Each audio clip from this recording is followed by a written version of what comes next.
नमस्कार दोस्तों। तो आज का जो वीडियो है मैं स्टूडेंट्स के लिए पोस्ट कर रहा हूँ और स्टूडेंट्स ने मुझे काफ़ी रिक्वेस्ट की है कि भैया कंसंट्रेशन बढ़ाने के लिए और माइंड पावर गेन करने के लिए कोई ऐसी ध्यान विधि हमें बताएं जिससे कि हम अपने माइंड को जो है एक्टिव कर सकें और अपनी पढ़ाई में हम ज़्यादा मन लगा सकें। तो आज मैं उन सारे बच्चों को एक छोटा सा पहले अपने बारे में बताऊंगा। मैंने पहले भी एक वीडियो में बताया था। दोस्तों, आप बिलीव नहीं करोगे कि मैं अपने स्कूल टाइम में एक बहुत ही एवरेज स्टूडेंट रहा हूँ। मतलब 50-60% के मार्क्स मेरे आते थे, वो भी मैं लास्ट के बस 15 दिन ही पढ़ाई किया करता था। और मेरे भी यही क्वेश्चंस होते थे कि मुझे याद क्यों नहीं होता, मेरी स्मरण शक्ति इतनी ज़्यादा क्यों नहीं है।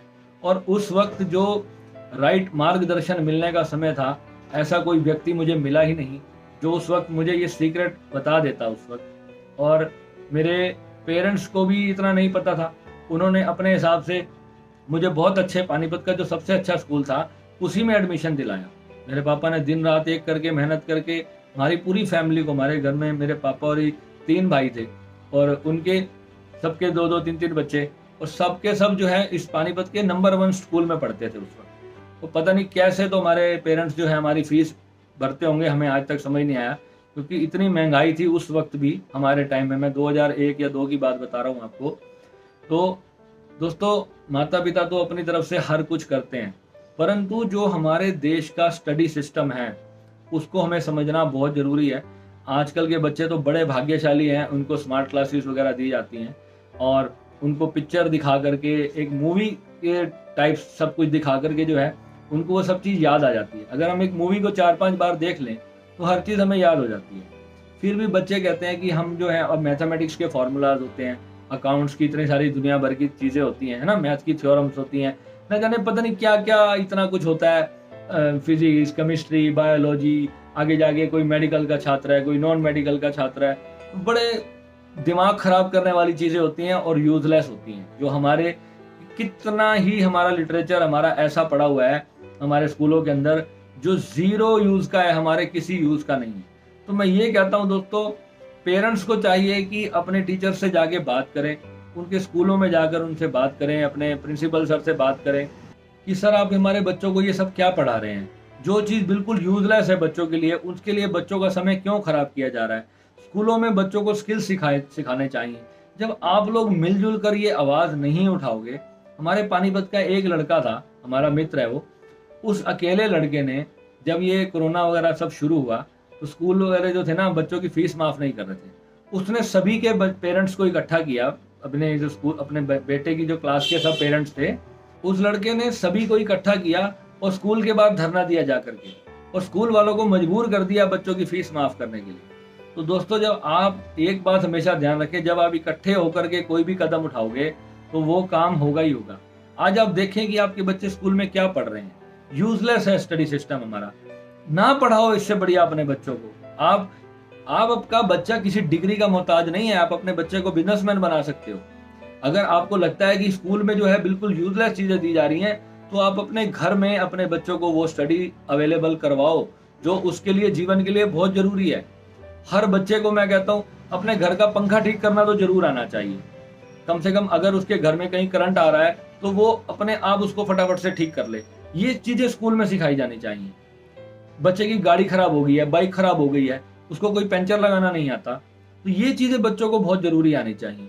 छोटी छोटी, फ्रिज खराब हो गया है, आपका एसी खराब हो गया है, ये इलेक्ट्रॉनिक्स जितने बड़ी चीजें हैं। अब चाइना के अंदर आप देखेंगे ना, बच्चे इतने कंप्यूटराइज दिमाग के पैदा हो रहे हैं, क्योंकि वहाँ का स्टडी सिस्टम जो है ना, हमारे देश से बहुत एडवांस हो चुका है। वो जरूरत की, जिंदगी की जो जरूरतें हैं ना, वो सिखाते हैं। कुछ नए प्रोडक्ट पे इम्प्लीमेंट कैसे करें, नया प्रोडक्ट कैसे बनाएं। और हमारे यहाँ पर स्टडी सिस्टम क्या हो रहा है, अब कहते हैं कि बच्चों को याद करना है। बच्चों को ये क्वेश्चन ही करने की जरूरत क्यों पड़ रही है कि उन्होंने याद करना है कि अकबर राजा कौन था, बीरबल कौन था, शेरशाह सूरी ने क्या बनवाया था, हमारे को ताजमहल किसने बनवाया। ताजमहल मैं तो अपनी जिंदगी में गया नहीं आज तक ताजमहल देखने, सिर्फ फोटोज में ही देखा है। और मैं क्यों जाऊं, उसने बनाया था, अपनी वाइफ के लिए बनाया होगा, तो मैं क्यों देखने जाऊं। हो सकता है मैं तो अपनी वाइफ के लिए बनाने की कोशिश करूंगा, क्यों जी। तो ऐसा आपको करना चाहिए कि ऐसे गंदे स्टडी सिस्टम को उखाड़ कर फेंक देना चाहिए और अपने स्कूल में जाकर के आवाज उठाएं। पेरेंट्स टीचर्स जब मीटिंग होती है तो आप अपनी बात रखें वहां पर अपने बच्चों के टीचर्स के आगे, उनको बताएं कि यार हमारे बच्चों को तुम ये क्या पढ़ा रहे हो, कि क्या यूजलेस चीजें आप पढ़ा रहे हो, ये हमारे बच्चों के किस काम आनी है। बच्चों को वो चीजें पढ़ाई जानी चाहिए जो उनके जीवन में उनके काम आए। अब बच्चे को याद करना पड़ता है, उसकी स्मरण, हर बच्चे की स्मरण शक्ति इक्वल होती है, किसी की थोड़ी सी ज्यादा होती है, किसी की कम होती है। अब जो थॉट प्रोसेस बच्चों के अंदर चलता है, दुनिया भर की वो चीजें बच्चे देखते हैं, बच्चे का इंटरेस्ट ही नहीं है उस फील्ड के अंदर, उसको वो सब्जेक्ट चिपका दिया जाता है। हर बच्चे का एक इंटरेस्ट होता है। जैसे कि आप ये समझ लो, किसी को बच्चे को तो क्रिकेट खेलने का शौक है, और किसी को जो है ना मशीनरी से ज्यादा पंगे लेने का शौक है। तो ये बच्चे जो छोटे होते हैं ना, उसी वक्त पता चल जाता है। कई बच्चे होते हैं जो घर के अंदर इंडोर गेम्स खेलना बहुत पसंद करते हैं, कईयों को होता है बाहर ग्राउंड में खेलना बहुत अच्छा लगता है। हर किसी बच्चे का अलग दिमाग है, अलग लेवल है उसका, और ये पेरेंट्स का काम है। ये मत सोचो सारे बच्चों को एक ही पढ़ाई कराई जा रही है। हर बच्चा, कोई डॉक्टर बनना था, किसी ने कोई वैज्ञानिक बनने वाला था, किसी ने मैकेनिक बनना था, किसी ने कोई नई कार इन्वेंट करनी थी, किसी ने कोई वाटर प्योरीफायर का आविष्कार करना था, किसी ने बल्ब का आविष्कार करना था। हर बच्चे के अंदर अलग कॉन्शियसनेस है, अलग दिमाग है उसका, और उसकी जो पिछले जन्म के हिसाब से जो उसकी थॉट प्रोसेस है वो ऑलरेडी वो लेकर जन्मा है। और हम एक ही स्टडी सिस्टम में सारे बच्चों को कैलकुलेट कर देते हैं। किसी का तो बेचारे को तो फटाफट 2 मिनट में सब कुछ याद हो जाता है, और कोई है बेचारा जो एंड तक एग्जाम के दिन बस यही सोचता रहता है कि मैं पासिंग मार्क किस तरह ले आऊं मेरी तरह। ठीक है, तो दोस्तों कहने का मतलब ये है कि आपको अपने बच्चों को, अगर स्कूल में अगर आपकी मजबूरी भी है ना, मैं समझ सकता हूँ कि इतना आसान नहीं है इस सारे पचड़े को ठीक करना, परंतु आप अपने बच्चों को घर पे वो सारी शिक्षा अवेलेबल करा सकते हो। बच्चों को रोज नई नई चीजें सीखने का मौका दो। और बच्चा फेल हो जाए, 5 बार फेल हो जाए, होने दो।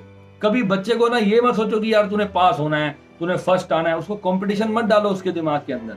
होता है हो जाए फेल, स्टडी सिस्टम पूरा ध्वस्त होता है हो जाए इस देश का। ये कोई बहुत बड़ा सिस्टम नहीं है जो आप सोचोगे कि हाँ भाई आज की डेट में क्या वैल्यू है स्टडी की आपकी। एक BCom, MCom, BTech ये सब कुछ करने के बाद भी 10-15 हजार रुपए की सैलरी तो देते हैं प्राइवेट कंपनी वाले। क्या देते हैं आपके बच्चों को? उससे बढ़िया तो एक बंदा जो छत पर जाकर किसी का सरिया बांधता है वो ज्यादा पैसा कमा लेता है। जब किसी का मकान बनता है वो मजदूर उससे ज्यादा पैसे कमा लेता है। 1-2 हजार रुपए तो मजदूर दिहाड़ी बना लेते हैं अपनी आज की डेट में। एक समोसे वाला आपके इंजीनियर से ज्यादा कमाता है। तो इसलिए कभी ये मत सोचो कि आपका बच्चा, आपके बच्चों को क्या करना है। आपके बच्चे के पास स्किल्स होना चाहिए, उसके हाथ में कोई ऐसा हुनर होना चाहिए जो कोई और ना कर सके। और हर बच्चा स्पेशल है, हर बच्चे के हाथ में स्पेशल स्किल होना चाहिए।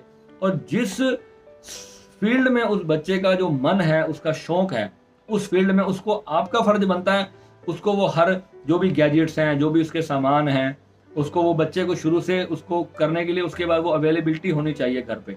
तभी वो बच्चा, जैसे मान लो कोई बच्चा है उसको गिटार बजाने का शौक है, तो आप उसको 3 साल की उम्र में, 4 साल की उम्र में एक बढ़िया सा प्रोफेशनल गिटार खरीद के दे दो। आप देखना 15 साल की उम्र में उसकी उंगलियां बिजली की तरह चलेंगी गिटार के ऊपर। तो जो बच्चे का फील्ड होगा ना, आप उसको उस चीज के लिए आप उसको सारे सोर्सेज अवेलेबल कराओ, तभी जाके बच्चा उस चीज में आगे जाएगा। आप ये सोचते हैं कि हाँ भाई मेरे को कंसंट्रेशन बनानी है, मुझे लड़के सिर्फ पासिंग मार्क्स लेने हैं और जॉब करनी है, वो आप फिर वही 20-25-30 हजार रुपए की औकात रह जाएगी और कीड़े मकोड़े की तरह जी के एक दिन मर जाओगे। तो ऐसा बच्चों कभी मत करना। आप तो सुन रहे हो, आपके पेरेंट्स को तो मैंने बोल ही दिया और आपको भी बोल दिया। अपने आप को पहचानना है आपको, और मेडिटेशन के माध्यम से आप जो भी आपको अच्छे लगते हैं, जहां भी आपको, कोई बहुत सारे यूट्यूबर्स हैं जो यूट्यूब पे ध्यान सिखाते हैं, आप किसी से भी जुड़ सकते हो। ठीक है, आपको जो भी अच्छा लगता है ना, एक इंसान ऐसा पकड़ो जो आपको मेडिटेशन के माध्यम से हर चीज सिखाए, और तब आपका जो करियर बनेगा लाइफ में, आप देखना बिल्कुल जीरो से आप कैसे आसमान पे पहुंचते हो। और आपको जब सही ट्रैक किसी कोई सिखाने वाला व्यक्ति आपको मिल जाएगा ना, तो आप देखना आपका जीवन कैसा होता है। ठीक है बेटा, तो अपनी जिंदगी में जो है कुछ बड़ा उखाड़ के दिखाना है और लठ गाड़ना है। जैसे हरियाणा में कहते हैं ना, लठ गाड़ देंगे, तो लठ गाड़ना है। और कंसंट्रेशन की बात है, कंसंट्रेशन के लिए मैं फिर भी आज सारे बच्चों को एक टिप दे देता हूं कि आप मेरे चैनल पे एक मैंने वीडियो डाला था जेब्रिश मेडिटेशन करके, मैं उसका लिंक इस डिस्क्रिप्शन में डाल देता हूं। ये वीडियो जो है आप सब बच्चे अच्छे तरह से देख लें, और रात को जब आप सोते हैं तो उस वक्त ये आपको एक तो बड़ा हंसी मजाक वाला मेडिटेशन लगेगा, हंसना भी आएगा, आपको बहुत मजा आएगा, इसमें एंजॉय करोगे आप इस मेडिटेशन को। ये वीडियो आपके जितने भी माइंड के अंदर एक्सेस थॉट्स होते हैं, जिसकी वजह से आपकी लर्निंग पावर बहुत कम हो जाती है, आपको हर वक्त बुरे थॉट्स, नकारात्मक चीजें आपके दिमाग में चलती रहती हैं, वो सारी चीज़ें जो है आपकी ख़त्म कर देगा। और आप अपने आप देखोगे 6 महीनों के अंदर अंदर आपकी जो लर्निंग पावर होगी ना, वो बहुत बहुत गुना बढ़ चुकी होगी। आप उसके बाद कोई भी चीज़ को पढ़ोगे ना, आपको ऐसे गहराई से आपको समझ आएगा, आपके अंदर वो फीड हो जाएगा वो हर चीज़। और आपको जब भी कोई चीज़ सुननी है बच्चे, तो उसको बड़े गहराई से, बड़े ध्यान से, अटेंटिव होके उसको प्रेजेंट मोमेंट में सुनो। और पहली बात है, अपने इंटरेस्ट की फील्ड को चुनो। ये नहीं है कि मम्मी ने ये कह दिया, ये करना है तो वो करना है, फेंक दो अपना बैग, नहीं करना मुझे। जो आपको अच्छा लगता है आपको वही करना है। पूरी क्रांति से अपने घर में आवाज उठानी है। भाड़ में गया स्कूल, भाड़ में गया कॉलेज, मुझे वो सीखना है, मुझे यूट्यूब से सीखना है। कहीं से और नहीं मिल रहा ना, कोई यूनिवर्सिटी कॉलेज नहीं मिल रहा, तो यूट्यूब से आप हर चीज सीख सकते हो।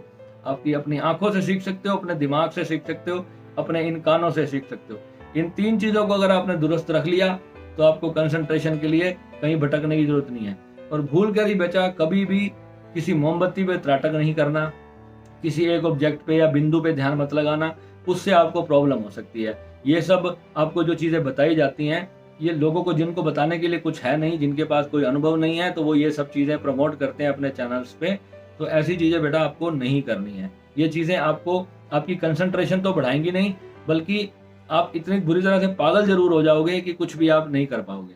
इसलिए मेडिटेशन जो है हमेशा किसी गुरु के सानिध्य में रह करके करना चाहिए। मेडिटेशन से कंसंट्रेशन नहीं बढ़ती। Meditation is just for awareness, कि आप ये शरीर नहीं हो, आप इससे परे एक आत्मा हो, एक चेतना हो। मेडिटेशन केवल इसलिए है, अपने उस तत्व को जानने के लिए कि ये पूरा नेचर कैसे वर्क करता है, केवल उसलिए है। मेडिटेशन से कंसंट्रेशन नहीं बढ़ती है। माइंड रिलैक्सेशन होगा 5 मिनट का, जब चेतना जागृत हो जाएगी उसके बाद जितना ज्यादा अशांत आप होगे, कोई और नहीं होगा, क्योंकि अशांति का स्रोत कहीं और से आ रहा है। ये नहीं है कि आप अंदर तो आग लगी हुई है और आप आंख बंद करके बैठे हो कि अब आग नहीं लगी हुई। आग तो अभी भी लगी हुई है। जो अंदर अगर आपके गड़बड़ चल रहा है सिस्टम, आप कितना भी ध्यान कर लो, जब तक वो सिस्टम भीतर से ठीक नहीं है, आप ऊपर से कितने भी ध्यान विधियां कर लो, कितनी भी विपश्यना कर लो, कितने आनापानसती योग कर लो, कितना भी कोई सा योग कर लो, कुंडलनी जगा लो, जो मर्जी कर लो, जब तक भीतर से आप शांत नहीं हो, जहां से प्रॉब्लम शुरू हो रही है, वो जड़ समस्या की जब तक ठीक नहीं हुई है, तब तक आपको मन शांत नहीं होने वाला। मन शांत नहीं होने वाला तो माइंड कभी प्रॉपरली जागृत एक्टिव होना ही नहीं वाला। ठीक है दोस्तों, तो मिलते हैं अगले वीडियो में नई जानकारी के साथ। नमः शिवाय।